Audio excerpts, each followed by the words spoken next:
प्रायः संस्कृति में अंतर के कारण भी शिष्टाचार एवं सामान्य व्यवहार में अंतर होता है।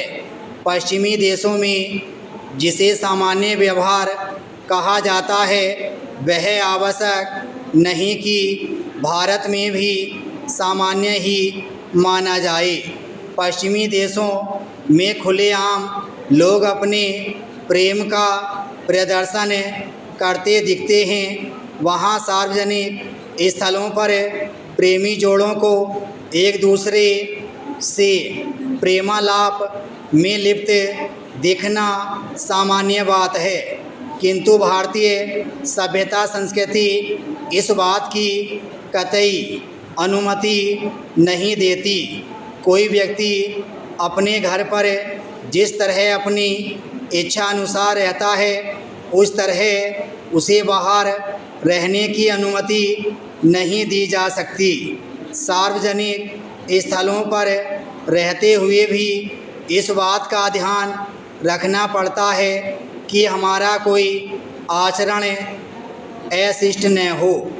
बस, ट्रेन या किसी गाड़ी में सफ़र करते समय धूम्रपान करना अशिष्टता की ही निशानी है। ऐसा करते वक्त लोग इस बात का ध्यान नहीं रखते कि इससे किसी अन्य यात्री को तकलीफ भी हो सकती है। किसी विद्यालय, महाविद्यालय अथवा कार्यालय में व्यक्ति का व्यवहार संस्थान के नियमों के अनुकूल होना चाहिए। अशिष्ट आचरण युद्ध, झगड़े एवं गलतफहमी का कारण बनता है। अशिष्ट आचरण के परिणाम स्वरूप व्यक्ति अपने उद्देश्य में असफल हो सकता है। यदि दुकानदार अपने ग्राहकों से अशिष्टता करे तो उसके यहाँ आने वाले ग्राहकों की संख्या निस्संदेह कम होती चली जाएगी और एक दिन ऐसा भी हो सकता है कि उसे अपनी दुकान ही बंद करनी पड़े। यदि विद्यालय में शिक्षक का आचरण सही न हो तो इसका दुष्प्रभाव छात्रों पर भी पड़ सकता है और ऐसी स्थिति में कोई भी समझदार प्राचार्य या विद्यालय प्रबंधक ऐसे शिक्षक को अपने संस्थान में रहने नहीं देना चाहेगा। इस तरह यदि कर्मचारी कार्यालय में अपने संस्थान के नियमानुकूल व्यवहार न करे तो उसे उसकी नौकरी से वंचित किया जा सकता है। शिष्टाचार व्यक्ति को अनुशासन की प्रेरणा देता है। मनुष्य एक सामाजिक प्राणी है।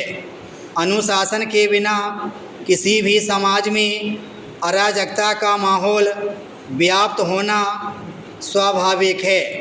इसी तरह एक परिवार के सदस्य यदि अनुशासित न हों तो उस परिवार का अव्यवस्थित होना स्वाभाविक है। सरकारी कार्यालयों में यदि कर्मचारी अनुशासित न हो तो वहाँ भ्रष्टाचार का बोलबाला हो जाएगा। अनुशासन न केवल व्यक्तिगत हित बल्कि सामाजिक हित के दृष्टिकोण से भी अनिवार्य है, किंतु वही मनुष्य अनुशासित रह सकता है जो शिष्टाचारी हो।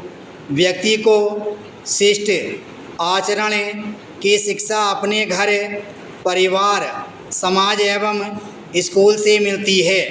बच्चे का जीवन उसके परिवार से प्रारंभ होता है।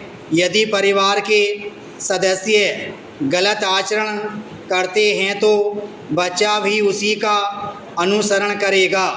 परिवार के बाद बच्चा अपने समाज एवं स्कूल से सीखता है। यदि उसके साथियों का आचरण खराब होगा तो उससे उसके भी प्रभावित होने की पूरी संभावना बनी रहेगी। यदि शिक्षक का आचरण गलत है तो बच्चे कैसे सही हो सकते हैं। विराम स्टॉप।